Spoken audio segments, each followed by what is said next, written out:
नमस्कार दोस्तों, आज की हमारी इस कहानी में हम आपको कार्तिक पूर्णिमा की एक बहुत सुंदर कथा सुनाने वाले हैं।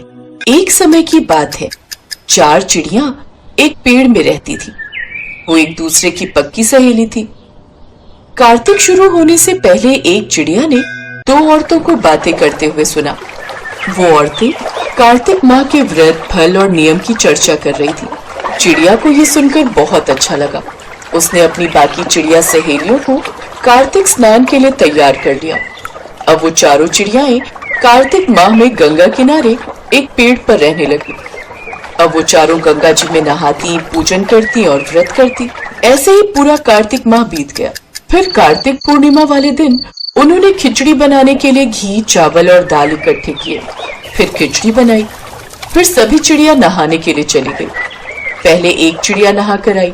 उसे बहुत तेज भूख लगी थी। उसने खिचड़ी की भात खा ली। दूसरी चिड़िया आई। उसे भी बहुत तेज भूख लगी थी। उसने खिचड़ी का पानी पिया और सो गई। फिर तीसरी चिड़िया नहा कर आई। उसे भी बहुत तेज भूख लगी थी। उसने खिचड़ी खा ली। फिर चौथी चिड़िया आई। उसने देखा तीनों चिड़िया सो गई हैं। फिर उसने खिचड़ी की खुरचन खाई और वो भी सो गई। फिर उसी शाम देवलोक से तूफान आया और वो चारों चिड़िया मर गई। अगले जन्म में जिस चिड़िया ने भात खाया था वो राजा के घर राजकुमारी बनी। जिस चिड़िया ने खिचड़ी का पानी पिया था वो कुम्हार के घर पैदा हुई। जिस चिड़िया ने खिचड़ी खाई थी उसने ब्राह्मण के घर जन्म लिया। और जिस चिड़िया ने खुरचन खाई थी वो राजा के घर हथनी बनी। कुम्हार की लड़की राजकुमारी की दासी बन गई और ब्राह्मण की लड़की राजकुमारी की सहेली बनी। राजकुमारी को अपने पिछले जन्म की सब बातें याद थी।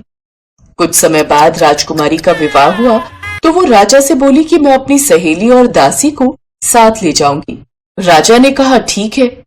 इसके बाद राजकुमारी ने यह भी कहा कि वो हथिनी को भी अपने साथ ले जाएगी।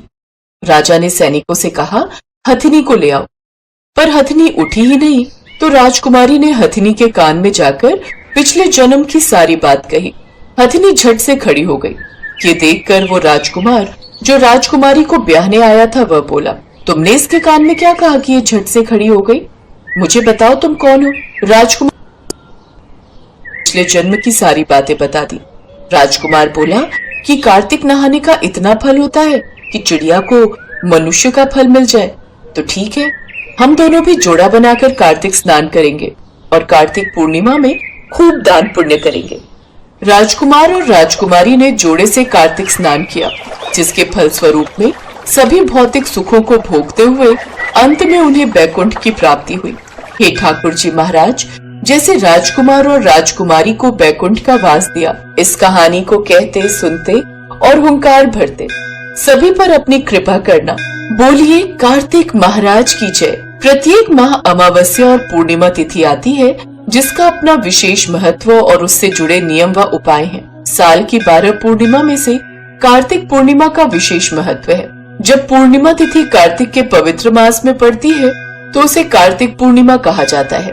धार्मिक मान्यता के अनुसार कार्तिक पूर्णिमा के दिन किसी पवित्र नदी में स्नान, जरूरतमंद लोगों को दान और दीपदान करने से साधक को विशेष फल की प्राप्ति होती है। साथ ही पापों से मुक्ति मिल जाती है। इसके अलावा कार्तिक पूर्णिमा के दिन धन की देवी माता लक्ष्मी की उपासना करने से साधक को पैसों की कमी से छुटकारा मिलता है।